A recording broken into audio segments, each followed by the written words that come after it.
So very warm welcome on the behalf of Resonance educating for better tomorrow. जी हाँ, Resonance का जो रेजोमैक्स division है वो आपके लिए लेकर आया है एक इन्फॉर्मेटिव वीडियो। जी, जैसा कि मैंने वादा किया था कि एक पूरी कंप्लीट वीडियो में आपके लिए जो एएलपी नोटिफिकेशन रिलीज हुआ था गवर्नमेंट ऑफ इंडिया की तरफ से और आरआरबी बोर्ड की तरफ से, तो क्या क्या चीजें रही हैं इस नोटिफिकेशन के अंदर, हम सारी ही चीजों को क्या करने वाले हैं, आज डिस्कस करने वाले हैं। मतलब एक अगर नॉर्मल कैंडिडेट है, उसको इस एग्जाम के बारे में जितनी भी इंफॉर्मेशन चाहिए वो सारी की सारी इंफॉर्मेशन आपको इस वीडियो से मिल सकता है। और कहीं ना कहीं ये आपके लिए काफी ज्यादा हेल्पफुल होने वाला है जब आप अपना जो फॉर्म है वो फिल करेंगे तब। और जब भी आपको किसी भी पॉइंट पर डाउट हो तो आप वो एसएमएस के थ्रू या फिर जो नीचे कमेंट सेक्शन है उसमें अपना कमेंट को डाल सकते हैं। डन। तो सबसे पहले हम बात करते हैं कि गवर्नमेंट ऑफ इंडिया की जो रीजनल रूरल बोर्ड है उसने कुछ वैकेंसी अभी एएलपी का लॉन्च किया था और उसी के रिगार्डिंग ये नोटिफिकेशन है। ठीक है, तो सबसे पहले अगर बात करूं मैं कि नंबर ऑफ वैकेंसी कितना है और क्या डेट्स हैं, क्या एलिजिबिलिटी क्राइटेरिया है, सारी की सारी डिटेल्स को हम क्या करने वाले हैं, सारी की सारी जो बातें हैं उनको हम यहाँ पर आपको एक विस्तार पूर्वक बताने वाले हैं। ओके, तो अगर बात करें सबसे पहले नोटिफिकेशन रिलीज किस दिन हुआ, वो हमारे पास है कि 19 जनवरी के दिन रिलीज हुआ। और जो स्टार्टिंग डेट है एडमिशन फॉर्म जो स्टार्टिंग डेट है और जो एंडिंग डेट है वो दोनों क्या है, स्टार्टिंग डेट 20 जनवरी से स्टार्ट हो रहा है और लास्ट कब तक रहेगा, 19 फरवरी तक आप आपके फॉर्म को सबमिट करवा सकते हैं। डन। अगर आगे बात करें कि फीस क्या रहेगा, कोई भी कैंडिडेट है अगर वो जनरल कैटेगरी से है तो उसके लिए क्या फीस होने वाला है, कोई अगर एसटी एससी से या ओबीसी से है तो उनके लिए क्या फीस रहने वाला है। तो यहां पर अगर देखें तो जो भी कैंडिडेट हैं, जो जैसे कि हम बात करें कि जैसे अगर एसटी एससी से या फिर वो फीमेल्स हैं या फिर अदर्स जो भी कैटेगरीज हैं उनके लिए जो फीस रहेगा वो 250 रहेगा और जो जनरल कैटेगरीज है उनके लिए फीस यहाँ पर 500 रहने वाला है। ओके, अगर हम बात करें कि पैटर्न क्या रहेगा, सिलेक्शन पैटर्न क्या रहेगा, तो किसी भी एग्जाम का एक पर्टिकुलर पैटर्न होता है कि सबसे पहले आपको कितने एग्जाम देने हैं, अगर एग्जाम में आप क्लियर होते हो तो आपके लिए बाद उसके लिए क्या स्टेप है। तो सबसे पहले अगर बात करूं यहां पर तो जो फर्स्ट हमारे पास सबसे पहला जो रहेगा आपका सीबीटी रहने वाला है, सीबीटी 1। सीबीटी 1 क्या रहेगा, इसके अंदर मैं आपको आगे चलकर अभी पूरी डिटेल बताऊंगा, पर जो फर्स्ट स्टेप रहेगा वो रहेगा हमारा सीबीटी 1। और जो कैंडिडेट इस सीबीटी 1 को क्लियर करेंगे वो कहां पर एनरोल करेंगे, वो जाएंगे सीबीटी 2 के अंदर। यानी कि अगर जैसे मैं बात करूं तो यहां पर हमारे पास 15 गुना कैंडिडेट्स लिए जाएंगे। ठीक है, कितने, 15 गुना कैंडिडेट्स यहां पर लिए जाएंगे। सीबीटी 1 में जो भी बंदे अगर क्वालिफाई करते हैं तो वो 15 गुना होंगे और उनको ले जाया जाएगा सीबीटी 2 के अंदर। जहां पर क्या होगा, सीबीटी 2 के अंदर भी आपको दो एग्जाम देखने को मिलेंगे। सीबीटी 1 में पार्ट ए होगा और सीबीटी जो 2 है उसमें पार्ट ए और सीबीटी 2 का ही पार्ट बी होगा। जो ए है, ए हमारा जो पार्ट रहने वाला है वो अभी नेक्स्ट स्लाइड में मैं आपको समझाऊंगा, कितने तरह के सब्जेक्ट्स आएंगे, कितने क्वेश्चन रहेंगे और क्या टाइमिंग रहेगा। सेम चीज बी जो रहेगा आपका वो प्योरली आपका जो टेक्निकल पार्ट रहेगा उस पर बेस्ड रहने वाला है। डन। इसके बाद क्या रहेगा, जो भी कैंडिडेट जो सीबीटी 2 को क्लियर करेंगे वो जाएंगे आपके सीबीएटी के अंदर। कहां जाएंगे, सीबीटी के अंदर, यानी कि कंप्यूटर बेस्ड एप्टीट्यूड टेस्ट, जिसे हम नॉर्मल भाषा में या साधारण भाषा में साइको टेस्ट भी कहते हैं।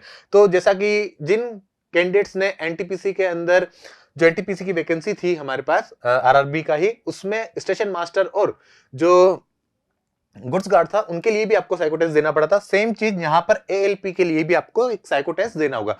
और जो कैंडिडेट यहां से हम सीबीएटी में जो क्लियर होंगे उनको फाइनल ज्वाइनिंग मिलेगा। यानी कि अगर आपके पास सीबीएटी के अंदर काफी अच्छे मार्क्स हैं बट आप जो सीबीएटी है इसको क्लियर नहीं कर पाए तो फिर क्या होगा, आप डिस्क्वालीफाई माने जाएंगे। इसमें भी आपको 5 बैटरी टेस्ट देखने को मिलेंगे। ठीक है, 5 बैटरी टेस्ट देखने को मिलेंगे। 5 बैटरी टेस्ट क्या, हर एक बैटरी टेस्ट में आपको नंबर ऑफ क्वेश्चन, जैसे किसी बैटरी टेस्ट में 40 क्वेश्चन, किसी में 30 क्वेश्चन देखने को मिलेंगे। तो जो 40 क्वेश्चन है वो आपको 4 मिनट में करने होंगे, जो 30 क्वेश्चन है वो आपको 3 मिनट में करने होंगे। पूरा का पूरा एक किस पर बेस्ड है, पूरा आपके आईक्यू पर बेस्ड होने वाला है। डन।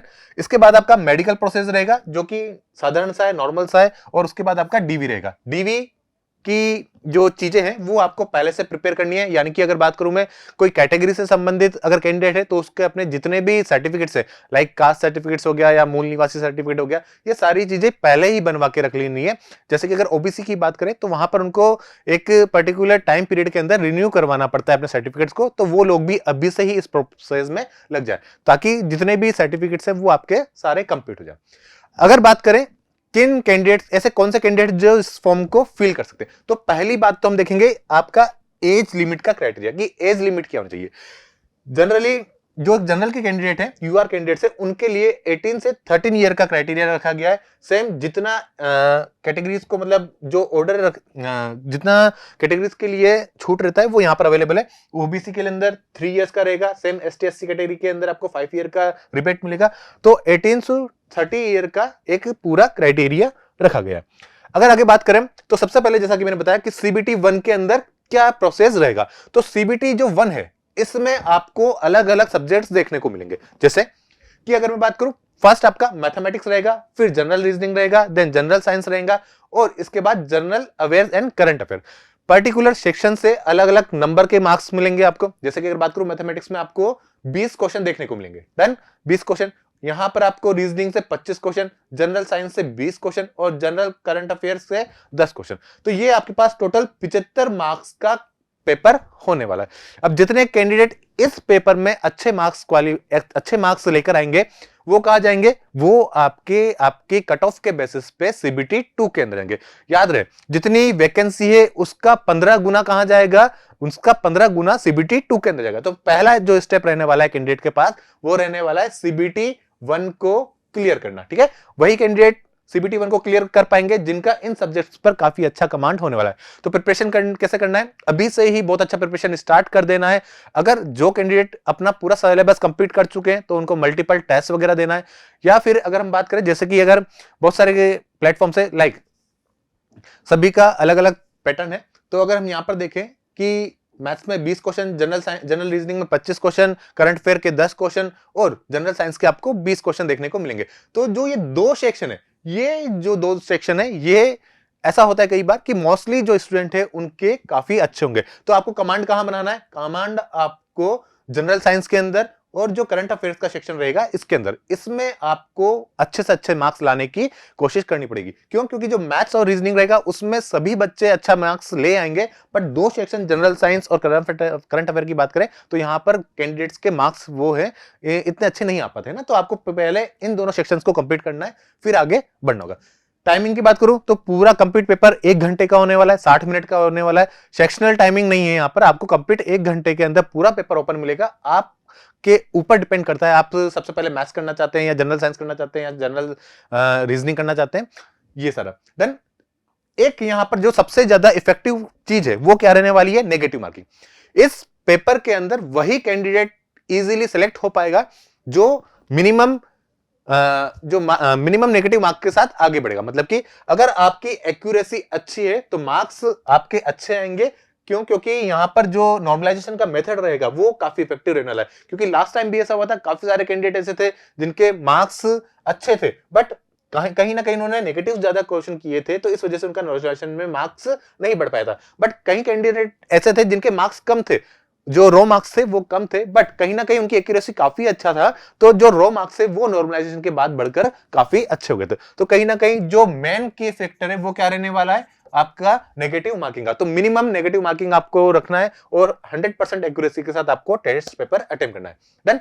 तो फर्स्ट स्टेप तो क्या था, सीबीटी 1। अब सीबीटी 1 वही क्लियर कर पाएगा जैसा मैंने बताया कि जिनका इन दो सब्जेक्ट पर तो कमांड काफी अच्छा है, मैथ्स रीजनिंग पर, और साथ में अगर आपका जनरल साइंस और करंट अफेयर बहुत ज्यादा स्ट्रांग है तो आप इस सेक्शन को पार कर पाएंगे। अदरवाइज अगर ये दो जो सेक्शन है, जनरल साइंस और जनरल करंट अफेयर, अगर ये सेक्शन थोड़ा सा वीक रहेगा तो कहीं ना कहीं आपको आगे चल के प्रॉब्लम हो सकती है।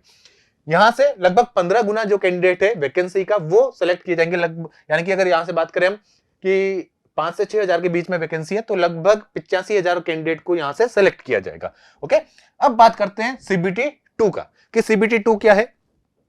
जनरली जो सीबीटी 2 रहेगा उसी पर ही आपका सिलेक्शन होगा, उसी के मार्क्स पर ही आपका क्या होगा, सिलेक्शन होगा। यानी कि अगर मैं बात करूं तो सीबीटी 2 के अंदर आपको 2 पार्ट्स मिलेंगे।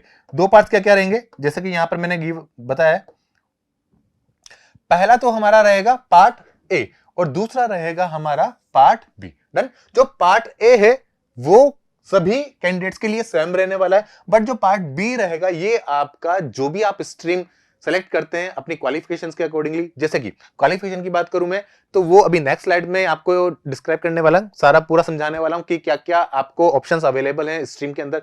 जैसे कई कैंडिडेट होंगे जो आईटीआई से हैं, आईटीआई में भी अलग अलग स्ट्रीम्स होंगी, जैसे इलेक्ट्रिशियन हो गया, फिटर हो गया, वेल्डर हो गया, डीजल मैकेनिक हो गया। तो इन सब के अकॉर्डिंगली जो सिलेबस है वो अलग अलग है। सेम चीज अगर कोई कैंडिडेट है पॉलिटेक्निक से, तो उनके लिए भी अलग अलग स्ट्रीम्स है, लाइक मैकेनिक का हो गया या फिर इलेक्ट्रिकल का हो गया। सेम बीटेक के लिए भी, जहां पर आपको मैकेनिकल, इलेक्ट्रिकल इंजीनियरिंग, ईसी और इंस्ट्रूमेंटेशन इंजीनियरिंग, इस तरह की जो अलग अलग स्ट्रीम्स है उनके अकॉर्डिंगली आपका सिलेबस अलग अलग होने वाला है। तो पार्ट बी जो रहेगा वो सभी के लिए वेरी करेगा। देन और पार्ट ए जो है वो सबके लिए कॉमन रहने वाला है। तो जो यहां पर कट ऑफ बनेगी जिससे आपका सिलेक्शन होगा वो किस पर बनेगी, वो पार्ट ए के अकॉर्डिंग बनने वाली, यानी कि जितने मार्क्स आप 100 में से लेकर आओगे ना, वो ही आपके यहां पर स्कोर रहेगा। यहां पर पार्ट बी में क्या होने वाला है, पार्ट बी में आपको मिनिमम 35% का मार्क्स लेकर आना है। यानी कि अगर हम बात करें 75 में से, तो 75 में से आपका लगभग 35% जो क्वेश्चन है वो राइट होने चाहिए।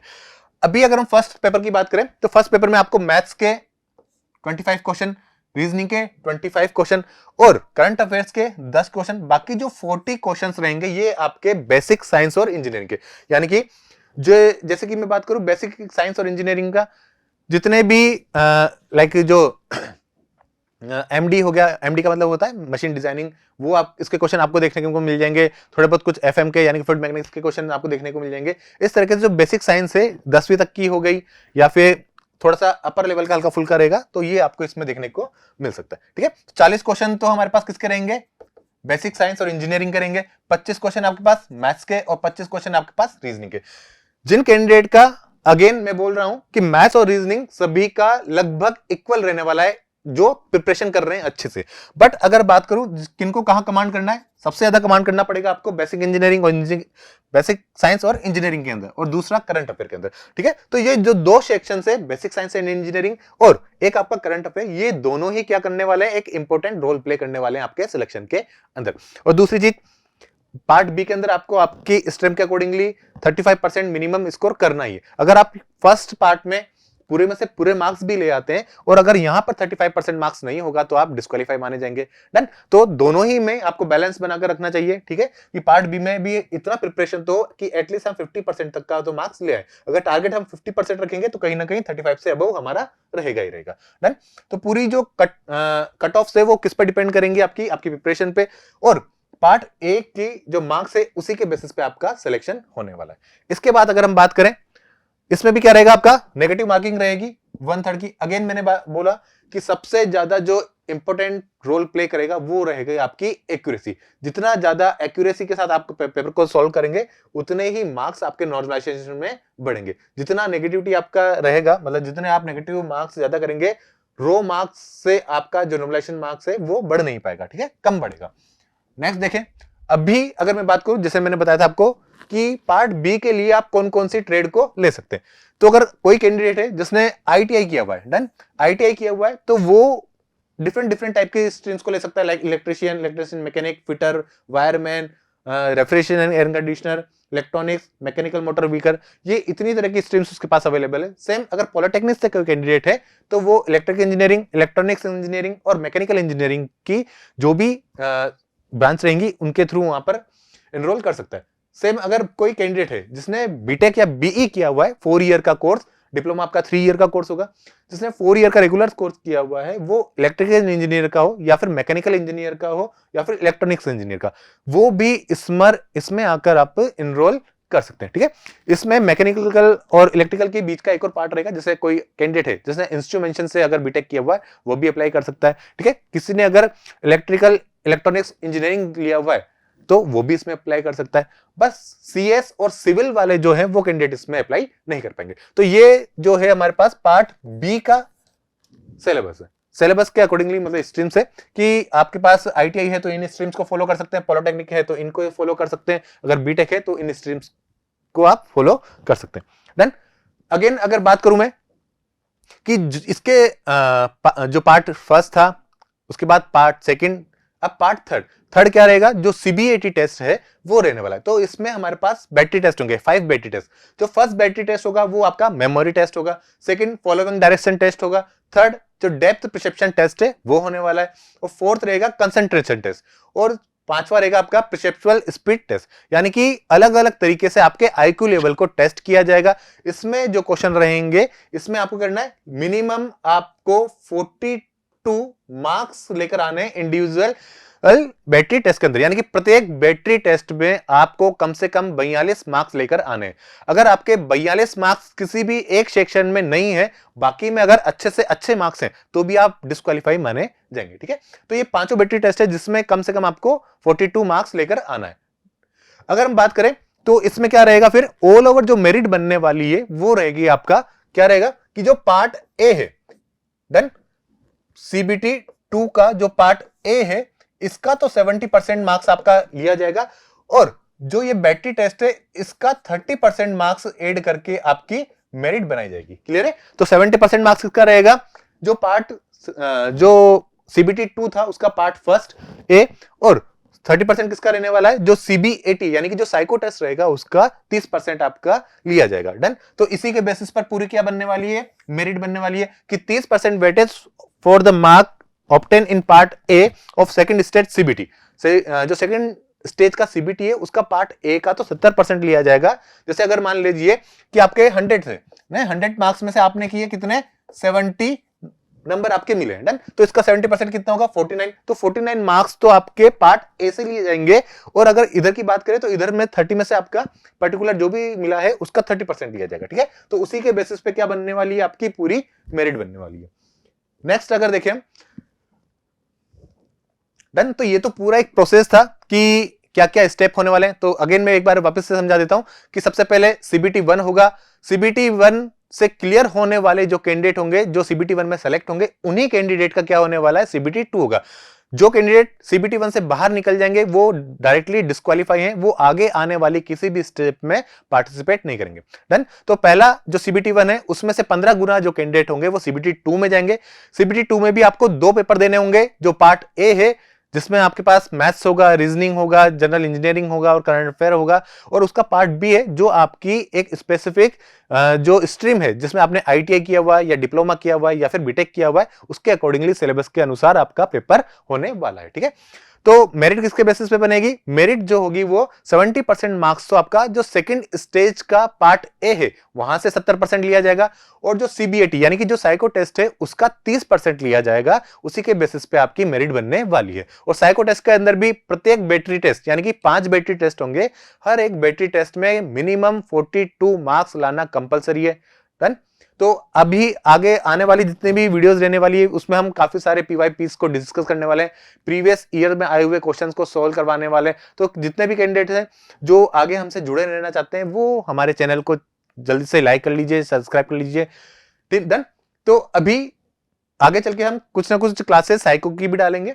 उसके बाद अगर बात करें हम तो नंबर ऑफ वैकेंसी की, अभी अगर हम बात करें तो नंबर ऑफ वैकेंसी कितना है, यहां पर नंबर ऑफ वैकेंसी 5696 वैकेंसी है जो रिलीज की गई थी आरआरबी की तरफ से अलग अलग जोन्स में। पर्टिकुलर जोन में जो वैकेंसीज हैं वो अलग अलग है। जैसे कि अगर बात करूं मैं अहमदाबाद जोन की, अहमदाबाद जोन में कितनी है, 238 वैकेंसी है। सेम अजमेर जोन में 228 है। बेंगलुरु में कितनी है, 473 वैकेंसी है। सबसे ज्यादा जो वैकेंसी आई थिंक है वो कहां पर है, बिलासपुर यानी कि छत्तीसगढ़ में 1316 वैकेंसी है। इसके अलावा अगर बात करें तो कुछ जिन पर मैं स्टार कर रहा हूं ये काफी अच्छी वैकेंसीज है। बिलासपुर में काफी अच्छी वैकेंसी है, इसके अलावा मुंबई में काफी अच्छी वैकेंसी है, एक आपका प्रयागराज में काफी अच्छी वैकेंसी है, एक सिकंदराबाद में काफी अच्छी वैकेंसी है। तो ये वैकेंसी ऐसी है जो 500 से ज्यादा है। बाकी जो दूसरे जोन है उसमें जो वैकेंसी है लगभग 200 के आसपास रखी गई है। तो सबसे पहले आप नंबर ऑफ वैकेंसी को देखें। अगर कोई कैंडिडेट है जो अपनी कैटेगरी के अकॉर्डिंगली सीटों को देख रहा है तो पहले पूरा नोटिफिकेशन अच्छे से पढ़ें। पूरे नोटिफिकेशन में पहले ये अच्छे से देखें कि किस जोन में किस कैटेगरी के लिए कितनी सीटें अलॉटेड है। डन। तो उसी के अनुसार आप अपने बोर्ड का सिलेक्शन करें और वहां से ही आप अपने फॉर्म को फिल करें। ठीक है, ज्यादा जल्दबाजी नहीं करें, अभी थोड़ा सा टाइम है, पहले अच्छे से पूरे नोटिफिकेशन को रीड करें। कोई अगर क्यूरीज है, आपकी कोई भी अगर प्रश्न आता है मन में, तो उस प्रश्न को आप कमेंट सेक्शन में डाल सकते हैं ताकि हम आपके हर एक प्रश्न का समाधान कर सके। ठीक है, तो ये नंबर ऑफ वैकेंसी है 5696 वैकेंसी, हर एक जोन के अकॉर्डिंगली अलग अलग वैकेंसी यहां पर बताई गई है। डन। तो ये क्या था, ये पूरा का पूरा एक इंफॉर्मेशन था कि आप किस तरीके से क्या क्या एलिजिबिलिटी क्राइटेरिया होना चाहिए, एज का क्या होगा, क्वालिफिकेशन का क्या होगा। ठीक है, इसके अलावा बात करूं तो क्या क्या स्टेप रहने वाले हैं। पहला CBT 1 रहेगा, जितने कैंडिडेट CBT 1 से क्वालिफाई होंगे वो CBT 2 में जाएंगे। CBT 2 में भी आपको 2 पेपर देने होंगे, पार्ट ए और पार्ट बी। डन। जो कैंडिडेट CBT 2 के अंदर क्लियर होंगे उनका CBAT होगा, CBAT यानी कि साइको टेस्ट। अब CBT 2 के पार्ट ए से 70% लिया जाएगा और जो साइको टेस्ट है उसका 30%, उसी के बेसिस पे आपका मेरिट बनने वाला है। तो पूरा पूरा ये एक वीडियो था जो आपके जितने भी क्वेश्चन था आई थिंक उनका सॉल्यूशन इस वीडियो में मिल गया होगा। तो जल्दी से चैनल को लाइक करिए, सब्सक्राइब करिए और आगे आने वाले वीडियोस को भी आप फॉलो करते रहिए। तो thank you so much, thank you.